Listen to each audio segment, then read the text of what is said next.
안녕하세요. EBS 공부법 특강 미라클 사회탐구 영역 강사 이진웅입니다. 자, 누구나 한두 가지 재능을 갖고 태어난다고 합니다. 이러한 재능에 날개를 달아주는 것이 바로 창의력이 아닐까 생각해 보는데요. 자, 오늘은 그동안 미라클과는 조금 다르게 창의력이 정말 뛰어난 분을 한 분 모셨습니다. 자, 항상 새로운 것을 찾기 위해 노력한다는 미래의 한국의 스티브 잡스 최석원 학생을 모셔보겠습니다. 박수로 맞아주세요.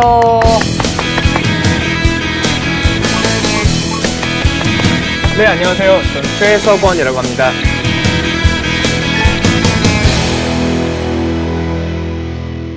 학생들한테 한번 인사 부탁드립니다. 네, 안녕하세요. 저는 이제 소개 잘 해주셨듯이 저는 최석원이고요. 현재 서울대학교 자율전공학부에서 컴퓨터공학과 계약제도학을 전공 중에 있습니다. 여러분들 잘 들으셨나요? 컴퓨터공학과 함께 계약제도학이라는 전공을 갖고 계신답니다. 컴퓨터공학은 저도 들어본 적이 있는데요. 계약제도학은 굉장히 생소한 전공인 것 같아요. 어떤 전공인가요? 예, 그렇습니다. 계약제도학은 전 세계에서 저 혼자 하고 있는 전공입니다. 혼자요? 예. 서울대학교 자율전공학부에 학생 설계전공이라는 제도가 있습니다. 내가 공부하고 싶은 분야가 이제 학교 교과과정상에서 포용이 되지 않았을 때 내가 원하는 전공을 직접 만들고 직접 설계해서 수강할 수 있는 그런 제도입니다.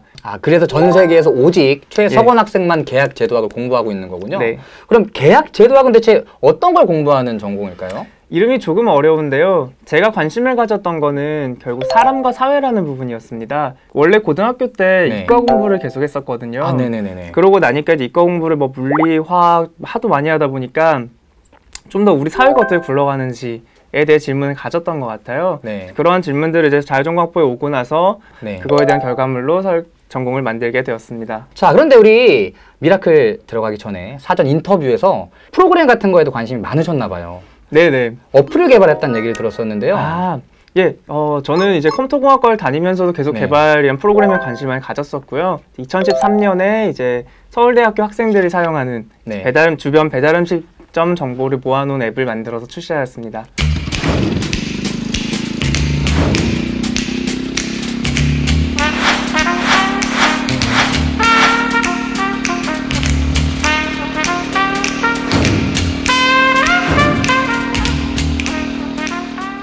어플이라고 하면 그 종류가 정말 무수히도 많은데요. 하필 배달 앱을 선택한 이유가 있을까요?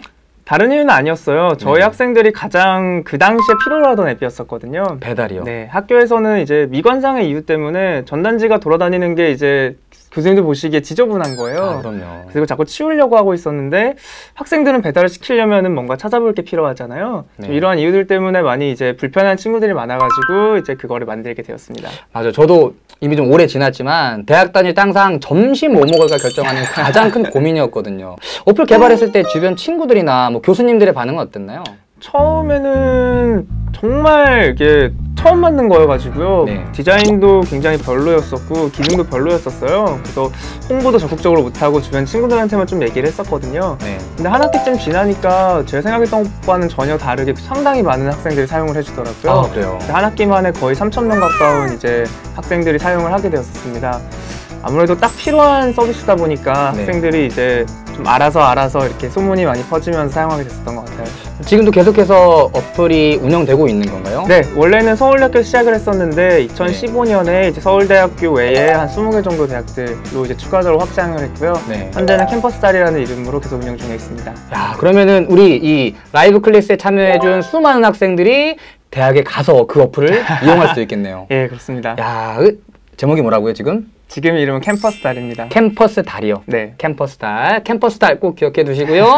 최석원 학생 꼭 떠올려 주셨으면 좋겠습니다. 자, 그럼 현재 배달 어플 이외에 또 다른 것에 관심이 갖고 계신 것도 있나요? 최근에는 드론 산업 쪽에 좀 관심을 많이 가지고 있거든요. 드론이요? 드론 어떤 점이 매력인가요? 드론 산업 같은 경우는 최근에 상당히 아주 빠르게 성장하고 있는 산업이거든요. 그러다 보니까 이제 좀 부작용들도 많이 있는데요. 예를 들면 지금 이제 드론이 대중화가 많이 돼서 개인용 드론을 많이 살 수 있는 시대가 왔습니다. 맞아요. 반면에 이 드론을 가지고 이제 뭐 범죄에 사용한다던가 어디에 뭐 불법적으로 침투를 시킨다던가 이런 부분에 대한 보안이 많이 부족한 상황이거든요. 그래서 좀 이런 드론, 불법으로 침입하는 드론을 좀 무력화시킬 수 있는 방어용 드론을 만들면은 의미가 있지 않을까 생각해가지고 공부를 해보고 있습니다. 보안 강화와 굉장히 큰 관련성을 갖고 계시네요. 어쩌다 보니 그렇게 되네요. 저는 문과이다. 문과시잖아요, 그렇죠? 저는 전공은 이과입니다. 그럼 전공은 이과인데 문과 쪽을 공부하고 계신 건가요? 네, 문과 전공과 이과 전공을 하나씩 같이 하고 있습니다. 야, 이 창의적이고 융합적인 인재의 가장 전형이라고 볼 수 있을 것 같습니다. 전 특히 문과다 보니까 뭐 어플을 개발한다거나 또 드론을 다루는 것, 또 해킹이라던가 이런 것들은 꿈을 꿔본 적도 없거든요. 예, 그러다 보니까 최석원 학생을 보니까 항상 새로운 것을 찾아가고 뭔가 창의성이 뛰어난 인재가 아닌가 생각해 보는데요. 이러한 창의성을 개발하기 위해서는 어떠한 것들이 필요할까요? 제가 차트를 준비했다고 들었습니다. 네, 그렇습니다. 네, 한번 올려보겠습니다. 야, 이런 인재가 되어라! 자, 창의성을 키우기 위해서는 어떤 인재가 되어야 하는지 최석원 학생이 준비했다고 하는데요. 하나씩 뜯어보도록 할게요. 자, 차트가 아니라 차트입니다. 빠밤. 자, 두구두구두구두구두구두구두구두구. 자, 하나씩 들어볼게요. 자, 이런 인재가 되어라! 빠밤. 좋아하는 일과 가치 있는 일. 뒤에가 또 숨어 있고요. 하나 더 있네요. 아래 것도 뜯어볼까요? 네. 자, 이런 인재가 되어라. 두 번째. 두구두구두구두구두구두구두구. 잘하는 일과 해야 하는 일. 어떤 의미인가요? 또 여기 어떤 내용이 숨어 있는지 궁금하네요. 네. 사실 저는 창의적인 인재는 일단은 스스로에게 질문을 많이 던져야 된다는 생각을 해요. 질문이요? 내가 어떤 사람인지를 제대로 알고 있어야 네. 남들과 다른 선택을 할 수 있고, 그랬을 때에 어떻게 이렇게 소심해지지 않거든요. 네, 그렇죠. 그런 의미에서 저는 제가 하는 모든 일들이 이 네 가지 카테고리에 들어간다고 생각해요. 아, 그래요? 첫 번째는 좋아하는 일이에요. 그렇죠. 내가 어떤 일을 할 때 행복할까? 내가 어떤 일을 할 때 내가 기분이 좋을까? 라는 부분이고요. 네. 두 번째는 가치 있는 일이에요. 좋아하는 일이 개인에 관한 얘기였으면은 가치 있는 일, 사회에 대한 얘기예요. 그렇죠. 내가 사회에 대해서 어떤 사회를 추구하는지가 가치 있다고 생각을 하거든요. 저는 이 두 가지가 인생에서의 방향을 나타내는 지표라고 생각을 합니다. 개인적인 방향과 네. 어떤 사회적으로 내가 기여할 수 있는 방향이라고 볼 수 있겠네요. 네. 이 두 가지를 제대로 알아야 내가 어느 방향으로 가야 할 수 있고 어느 방향으로 가고 싶은지가 명확해지는 거거든요. 네. 그 다음에 또 하나는 잘하는 일과 해야 하는 일입니다. 이거 중요합니다. 그렇죠. 잘하는 일은 말했듯이 내가 잘할 수 있는 일, 네. 내가 능력 있는 일이 잘하는 일이고요. 해야 하는 일은 내가 하기 싫은데도 해야 하는 그렇죠. 일이거든요. 어느 한편으로는 해야 하는 일은 내가 이후에 좋아하는 일과 가치 있는 일을 하기 위한 어떠한 참는 기간이라고도 그렇죠. 생각을 할 수 있어요. 저는 이 부분을 속도라고 생각을 해요. 속도. 네, 인생에서의 속도인 거죠. 네. 일종의 이게 만약에 핸들이라면 이게 엔진이라고 생각을 하거든요. 네. 그런데 많이들 이제 창의적이다라고 얘기를 할 때 남들과 다른 선택을 하는 걸 얘기를 많이 해요. 맞아요. 그렇게들 많이 알고 있는 것 네. 같아요. 남들이 안 하는 일을 하는 걸 창의적이라고 얘기를 하는데 네. 남들이 안 하는 일을 하기 위해서는 이게 확실한다고 생각을 해요. 네. 그렇죠. 맞아요. 내가 좋아하는 일, 가치 있게 생각하는 일이 뭔가, 다른 사람은 그렇게 생각 안 하더라도 내가 가치 있게 생각하는 일이 무엇인가 라고 생각을 합니다. 반면에 이제 이 부분은 아마 여러분들이 초등학교 때부터 고등학교 때까지 수없이 배워오고 평가받아오는 게 바로 이 부분이에요. 잘하는 일과 해야 하는 일, 평가받아오는 부분이거든요. 저는 이 두 가지의 아주 제대로 된 균형, 이 두 가지의 균형이 잡혔을 때 남들이 안 하는 일을 내가 직접 나서서 할 수 있는 그런 창의적인 인재가 될 수 있다고 생각합니다. 특히나 잘하는 일을 아는 것, 또 해야 하는 일을 아는 것도 굉장히 중요한 것 같아요. 특히나 내가 잘하는 것들을 모르는 학생들이 많이 있잖아요. 네. 그래서 자신의 재능이 무엇인지 또 자기가 잘할 수 있는 게 무엇인지 파악하는 것도 굉장히 중요한 것 같습니다. 자, 방향과 속도를 갖춘 창의적인 인재. 창의성이라고 하면 뭔가 약간 뜬구름 잡는 얘기인 것 같기도 하고요. 되게 저랑은 먼 얘기인 것 같이 느껴지기도 합니다. 그런데 이런 창의성이라고 하는 것이 후천적인 노력에 의해서 길러지기도 하나요?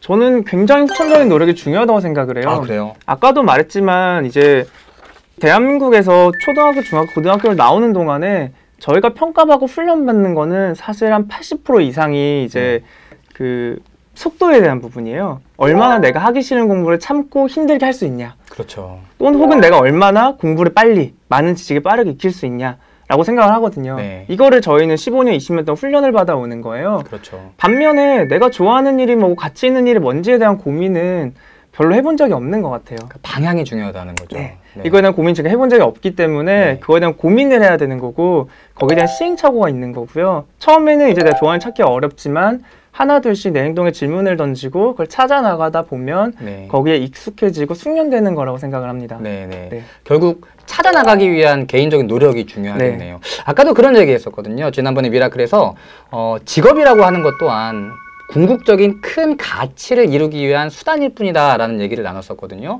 이 말과도 좀 일맥상통하는 것 같아요. 네네. 예. 그럼 창의적인 인재가 되기 위해서 갖추어야 할 덕목이 뭐가 있을까요? 저 같은 사람도 후천적인 노력에 의해서 창의적인 인재가 될 수 있는 건가요?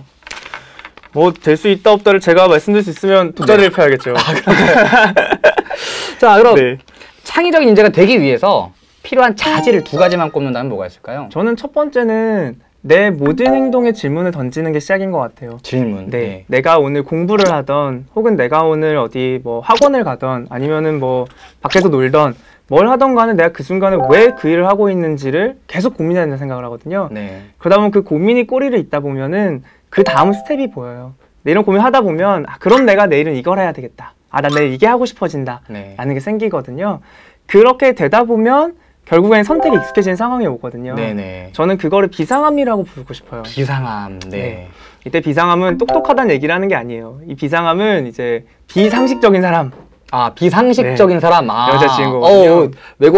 놀랬습니다. 네. 숨겨져 있는 듯이. 그 비상식적인 사람. 그러니까 나 다른 사람이 뭐라고 하든 간에 나는 이걸 할 건데. 네. 예를 들면 제가 이제 처음에 차달을 시작했던 것도 네. 그때 고생을 정말 많이 했어요. 이제 누가 돈을 주는 것도 아니고 이력서에 적히는 것도 아니고 하는데 이제 운영한 게 생각보다 손도 많이 가고 이제 할 일이 많더라고요.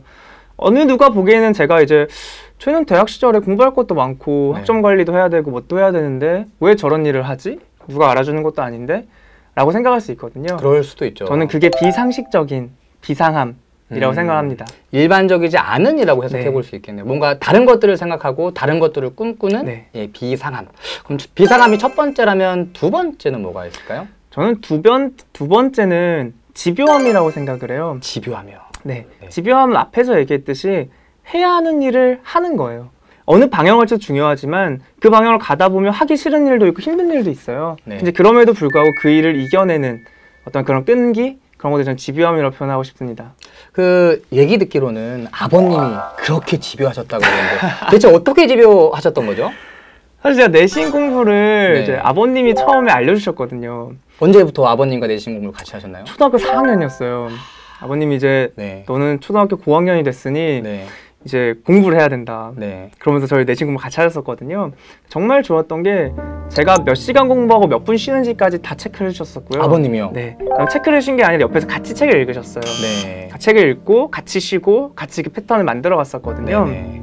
저는 이제 당연히 해야 되니까 집요하게 해야 되는 줄 알았었어요. 네. 그때 제가 훈련된 게 집요함이었었고 근데 그 이후에 내가 어떤 삶을 살아야 되고 내가 어떤 일을 좋아하고 어떤 일을 가치 있다라고 생각을 하고 나니까 이 집요함을 제가 필요할 때만 사용할 수 있게 되더라고요. 아, 그렇군요. 네, 이 일이 나한테 정말 가치가 있을 때 집요하게 그 일을 하는 거고 혹은 나에게 별로 가치 있지 않은 일이라면 거기는 집요함을 사용하지 않는 좀 그런 것들을 이제 할 수 있게 되었던 것 같습니다. 말씀하시는 거 들어보니까 이 부모님의 영향이 되게 컸던 것 같아요. 안 그래도 지금 사회적으로 뭔가 창의적인 인재, 우리 자녀들 어떻게 하면 창의성을 길러줄 수 있을까, 이 부모님들이 너무나도 고민이 많으신데요. 어떤 창의성을 길러주는 데 있어서 부모님의 역할이 있을까요? 저는 한 가지였던 것 같아요. 부모님이 어렸을 때부터 저랑 대화를 정말 많이 하셨어요. 맞아요. 대화 진짜 중요하죠. 네, 대화를 어떻게 하셨었냐면은 제가 거의 4, 5살 이제 꼬마였을 때부터 제가 어떤 일을 하고 혹은 저희 어떤 일을 시키실 때 저를 설득하셨어요. 네. 왜 이걸 해야 되는지. 혼내지 않고 네. 강요하지 않고. 그래서 제가 뭐 양치질을 하기 싫잖아요. 네. 그럼 양치질을 해! 라고 한마디 하셨으면 더 편하셨을 텐데 그게 아니라 왜 양치질을 해야 되고 너가 하기 싫지만 그래도 그 하는 게 어떤 의미가 있는지를 네. 자주 설명해 설득해 주셨던 것 같아요. 네. 그런 부분들이 저한테는 굉장히 크게 다가왔었던 것 같아요. 맞아요. 그런 것들이 굉장히 중요한 것 같아요. 학생들이 그런 질문 많이 올려주시는데요. 보통 아버지랑 대화 많이 하시는지 또 부모님이 항상 말을 많이 해주시는지 많이 물어보는데요. 여러분들도 마찬가지입니다. 항상 부모님들은요. 항상 내 자녀가 잘 되기를 바라는 마음에서 뭔가 해주시는 거잖아요.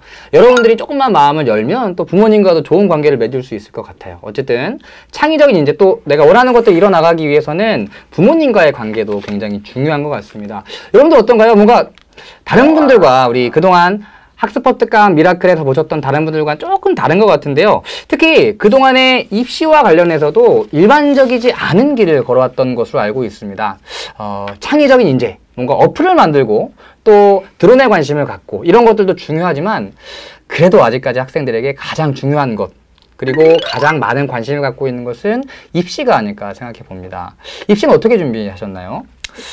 저 같은 경우는 사실 이제 저는 특목고를 이제 나왔었거든요. 네네. 저는 이제 부산에 있는 한국과학영재학교를 졸업했는데 그렇다 보니까 지금 고등학생 친구들이 하고 있는 입시를 저는 중학교 때 많이 거쳤다고도 볼 수 있는데요. 조금 일반적인 입시하고는 약간 달랐던 것 같아요. 아, 그렇죠. 근데 이제 그런 것들을 좀 떠나서 그 중학교 입시가 네. 중학교 3학년 1학기 때면 끝났었어요. 아, 그럼 2학기 2학기 때는 네. 여름이면 이제 입시가 끝났었거든요. 네, 맞아요. 그럼 중학교 3학년 2학기는 제가 무슨 짓을 해도 전 고등학교 결정이 된 거였어요. 그렇죠. 이제 맞아요. 수시 붙은 친구들하고 똑같은 입장인 거죠. 네.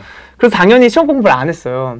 3학 2학기 네. 때요. 그래서 친구들이 나는 가서 일자로 OMR 카드 찍고 아, 올 거라고. 네. 전봇대 세운다 그러죠. 네, 전봇대 세우는 하트를 그리겠다, 네. 뭐 물고기 그리겠다 열심히 싸웠었거든요. 근데 정말 웃긴 게 시험 딱 3일 전이 됐어요. 네. 공부를 하나도 안 했는데 네. 할 필요도 없는 공부였는데 시험 딱 3일이 되니까 못 견디겠는 거예요. 정말 3일 동안 거의 잠을 안 잤어요. 아, 이게 이틀 정도 이제 전이었으니까 이제 거의 잠을 안 자고 시험을 쳐가지고 성적을 나쁘지 않게 끌어올려놨었어요. 네. 그때 제가 느꼈던 거는 제가 그때 공부했었던 거는 제가 성실해서도 아니고요. 네. 제가 뭐 공부를 좋아해서도 아니고요. 제가 겁이 많았기 때문에 그때 공부를 했었던 거였어요. 아, 어떤 느낌인지 알아요. 네, 이거를 내가 일자를 찍을 만큼 자신감이 없었던 거죠. 맞아요. 용기가 없었던 네. 거였었거든요. 그때 굉장히 저를 많이 돌아봤었던 것 같아요. 내가 무엇 때문에 공부를 하고 내가 이거를 어디에 사용해야 될까? 내가 어느 방향으로 내가 이 힘을 써야 될까? 라는 부분을 생각을 많이 하게 되면서 이제 고등학교 가서랑 아까 말했던 내가 좋아하는 게 뭐고 가치 있는 게 뭔지를 더 치열하게 고민하게 되었던 것 같습니다. Good morning, sun. I am a bird wearing a brown polyester shirt. You want a cup, maybe some fries. 혹시 다른 학생들과는 다른 자신만의 공부법이 있다면 좀 소개해 주실 수 있을까요? 사실 공부법은 어디까지나 참고만 하셨으면 좋겠어요. 왜냐면 제가 주변 친구들한테 물어봐도 10이면 10명 다 다른 공부를 가지고 있거든요. 맞아요. 네. 그래서 사실 뭐 어느 한편에서는 무슨 공부법 이름을 붙여서 마치 따라만 하면은 공부 잘 될 것 같은 네. 내용들도 많이 있는데 사실 공부의 기본은 시간을 많이 들이는 거잖아요. 네, 맞아요. 그렇기 때문에 조금 참고를 하고 들어주셨으면 하고요. 저 같은 경우는 읽으면서 공부하는 걸 진짜 좋아했어요. 계속해서 읽으면서요. 네. 옆에 사람이 없어야겠네요. 그러니까 말로 읽는 것도 그런데요. 근데 네. 말로 읽기도 말로 매우 잘 읽었었어요. 네네. 근데 어떤 요약본을 본다던가 뭐 네. 핵심적인 내용들만 이제 추려서 본다던가 네. 하는 것보다는 원본 텍스트를 많이 읽었었거든요. 아, 가령 이제 교과서라면은 통독 말씀하셨는데 저 통독을 굉장히 좋아했었어요. 통독 맞아요. 네. 예, 교과서를 혹은 이제 어떤 교재가 됐든 간에 굉장히 두꺼운 책들 있잖아요. 네. 설명도 많고 예시도 많은 그런 책들을 처음부터 끝까지 찬찬히 읽는 거 굉장히 좋아했었거든요. 그렇게 공부하면 어떤 장점이 있을까요? 그 이유가 사실 공부나 학문이라는 게 하나의 흐름이 있고 체계라는 게 있잖아요. 네, 맞아요. 근데 이제 그거를 핵심만 보다 보면은 그 전체 흐름을 놓친 경우가 많았던 것 같아요. 네. 그래서 디테일한 것들을 보더라도 저는 책을 처음부터 끝까지 최소한 한 번은 읽고 또 중요한 것 같은 경우는 2-3번씩 읽었었거든요. 네. 그러면 핵심 요약을 나중에 따로 보더라도 훨씬 핵심 요약을 잘 이해할 수도 있고 전체적으로 이제 책이 어떻게 이루어져 있는지 네. 전체적으로 이 개념들이 어디랑 연결되는지가 많이 정리가 됐었던 것 같아요. 그래서 항상 그런 거죠. 핵심 요약본만을 보면 사실 큰 틀을 알 수가 네. 없잖아요. 근데 큰 전체적인 내용을 다 읽은 다음에 요약한 내용을 보면은 전체적인 내용들이 새록새록 생각나게 되는 거죠. 그래서 학생들도 마찬가지입니다. 요약된 것만을 보시기보다는 전체적인 아까 말씀해 주셨죠. 통독 맞아요. 통독하는 게 굉장히 중요할 것 같습니다. 최성 학생은 그럼 현재 어떤 꿈을 갖고 계신가요? 되게 어려운 질문인데요. 네. 저는 아까 전에 제가 좋아하는 일과 가치 있는 일을 하고 싶다는 얘기를 했었잖아요. 네. 근데 전 내가 좋아하는 일은 가치 있는 일이건 제가 끊임없이 에너지를 쏟을 수 있는 일을 찾고 싶어요. 네. 그 지속 가능하게. 네. 그걸 찾는 게 사실은 제 꿈이라고 생각합니다. 아, 그럼 지금도 정해진 것이 없는 건가요? 네. 계속해서 생각해 나가고 있는 건가요? 지금 생각해 나가고 있고요. 저는 네. 제가 좋아하고 가치 있는 것들이 무엇인지를 찾아나가는 과정이라고 생각을 하고 있습니다. 학생들도 굉장히 많이 고민하고 있는 것이고 되게 어려워하는 부분인 것 같아요. 그래서 최석원 학생이 꿈을 찾기 위해 노력하는 여러분들을 위해서 동기를 유발할 수 있는 무언가를 갖게 만들어주기 위해서 원포인트 특강을 준비했다고 합니다. 자, 우리 전자칠판 앞으로 한번 모셔볼까요? 박수로 맞아주세요.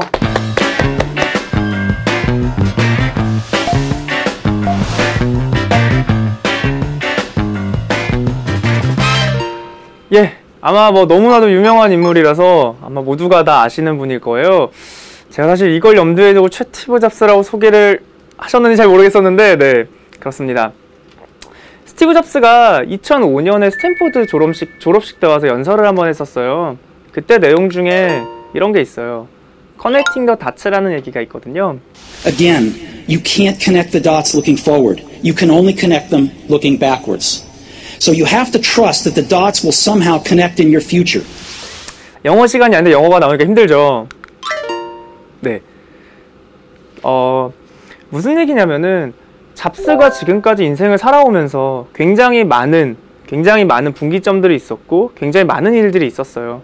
그 다음에 예를 들면 뭐 잡스가 타이포그래피 수업을 학부 때 들었던 게 나중에 아이폰을 만드는 데 있어서 엄청나게 많은 영향을 줬다. 아주 핵심적 영향을 줬다라는 얘기들도 있거든요. 근데 과연 잡스가 그 당시 그 시절에 그거를 함으로써 내가 아이폰을 만드는 데 도움이 됐을까? 됐다는 거 알고 그 일을 했을까? 라는 얘기예요. 잡스가 하는 얘기는 우리는 앞을 내다보고는 점을 연결할 수 없다는 거예요. 내가 행적대로 내가 걸어오고 나면 뒤를 돌아봤을 때 그제서야 점들이 연결이 된다는 얘기를 하는 거거든요. 제가 여기서 핵심적으로 보고 싶은 얘기는 잡스조차도, 그 대단한 잡스조차도 내가 앞으로 어떤 인생을 살 거고 내가 지금 뭘 하는 게 내 인생에 도움이 될 것이냐를 알지 못했다는 거예요. 저는 어느 한편으로는 우리가 어떤 위인전 신드롬에 빠져 있는 게 아닌가? 라는 생각도 많이 들거든요. 이런 거죠. 이제 내가 뭔가를 좋아하면은 이렇게 찾아야 되는 거예요. 어렸을 때부터 별을 봤더니 별이 너무 좋았어요. 그래서 초등학교 때부터 또 뭐 별에 대한 꿈을 꿨고 천체 물리학자에 대한 꿈을 꿨고 그걸 평생 가서 이뤄나가는 되게 드라마틱한 스토리를 생각하는 것 같아요. 근데 사실 인생은 그렇지 않거든요. 그렇게 사는 사람 아주 극소수거든요. 대부분의 사람은 내가 뭘 좋아하는지 몰라요. 내가 뭐가 같이 생각하는지 모르는 상황에서 살아가거든요. 저는 그 불확실성을 여러분들이 직면했으면 좋겠어요. 지금 앞에 입시라는 불안함이 있잖아요. 입시를 통해서 내가 어떻게 될까? 내가 어떻게 바뀔까? 라는 그 불확실함이라는 게 있는데 사람들이 이거 없애야 하고 싶어요. 대학을 가면 이게 없어지겠지. 생각 굉장히 많이 하는데 없어지지 않을 거거든요. 그건 20대가 됐든 30대가 됐든 없어지지 않을 거예요. 그래서 저는 학생 여러분들이 그 불확실성을 어떻게 안고 살아가야 되는지, 거기에 어떻게 익숙해질 것인지에 대해서 한 번씩 생각해 볼 시간을 가지면 좋지 않을까라고 생각합니다. 예. 좋은 얘기 해주셨습니다. 자, 자리에 앉아주시고요. 커넥팅 더 다츠 맞죠? 네. 네, 굉장히 유명한 연설문이잖아요. 네. 제가 예전에 강의 제목을 정하려고 할 때 이 커넥팅 더 다츠를 제가 강의 제목을 했으면 좋겠다라는 생각을 했던 적이 있었거든요. 결국 저는 이런 의미로 받아들였거든요. 우리의 지금 모든 경험과 우리가 살아오는 과정들이 점을 찍어가는 과정들이잖아요. 그리고 그 점들 중에 나도 모르는 사이에 내 운명을 결정질 점 하나가 언젠가 어디선가 찍힐 수 있다는 거죠. 근데 그걸 우리는 아직 모르고 있다는 거잖아요. 그래서 계속해서 고민해보고 자신을 찾아가는 과정 자체가 굉장히 중요한 것 같습니다. 여러분들 요 멘트가 아니죠. 요 커넥팅 더 다츠라는 용어 뭐라 그러죠? 문장이라고 해야 될까요? 네. 들어본 적 있으시죠? 아마 인터넷 같은 데 찾아보시면 굉장히 진짜 좋은 말이고요. 많은 뜻을 담고 있는 내용이라는 걸 알 수 있을 것 같습니다. 자, 아까 학생들 말 중에 스티브 잡스라는 말들이 나왔었는데요. 어쨌든 이런 창의적인 사고와 창의적인 행동들을 하면서 결국 나중에 이러한 창의성을 가진 이 최석원 학생이 우리나라 이끌어갈 수 있는 미래의 스티브 잡스가 되지 않을까 또 생각해 봅니다. 열심히 하도록 하겠습니다. 네. 오늘도 많은 학생들 참여해 주셔서 감사한데요. 우리 최석원 학생 혹시 우리 참여해 준 많은 학생들에게 인사 한마디 해주시겠어요? 인생에서 너무 이렇게 직선으로 가려고 노력할 필요는 없는 것 같아요. 네, 없는 것 같고 그냥 돌아가는 달리기라기보다는 좀 여행하듯이 이렇게 저렇게 돌아가는 게 인생이지 않을까? 라고 제가 비록 23살이지만 네, 그렇게 생각합니다. 마무리 멘트까지 너무 멋지게 마무리해 주셨습니다. 자, 오늘은 이제 서울대학교 자유전공학부 컴퓨터공학과와 아까 뭐였죠? 사회 계약 제도학입니다. 네. 계약 제도학을 공부하고 계신 최석원 학생 모셨습니다. 창의성을 갖는다는 거 어떻게 보면 조금 어려운 일일지도 모릅니다. 하지만 아까 말씀하셨듯이 후천적인 노력으로도 충분히 가능하다라고 얘기해 주셨습니다. 오늘 최석원 학생 만나보니까요, 굉장히 좀 재밌게 살고 계신 것 같아요. 재밌게 살고 있는데 막 사는 게 아니라 스트레스를 받지 않으면서 자신이 하고 싶은 것들을 하면서 살아간다, 이런 생각들을 많이 받았습니다. 그리고 가장 중요한 게 방향, 그리고 속도, 두 가지 말씀해 주셨죠. 여러분, 오늘 방향과 속도라는 두 가지 핵심 키워드 기억해 주시면서요, 오늘의 미라클이 여러분들의 삶에 또 학습에 많은 도움이 되었으면 좋겠습니다. 자, 우리 마지막으로 파이팅 하면서 마무리할까요? 예. 최티브 잡스라고 할까요? 최티브 잡스, 하나 둘 셋 파이팅. 네, 좋습니다. 자, 최티브 잡스 파이팅! 하나 둘 셋 파이팅! 좋습니다. 고생 많으셨습니다. 안녕. 서로 숨어 모두 보이지 않아. 차갑게 내뱉는 한숨이 널 덮어 숨을 쉴 수조차 없게 한 태도.